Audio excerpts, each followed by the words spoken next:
officer was recorded using his phone to film a doorbell camera at a residence belonging to a homeowner named Stephanie. The interaction left Stephanie uncertain about the legal basis for the officer recording her camera equipment.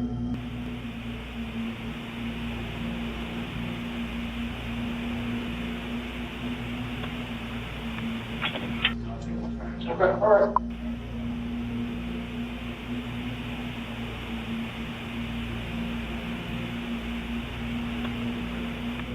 Under applicable law, filming in publicly visible areas, including the exterior of a private property from a position on public ground, was not prohibited.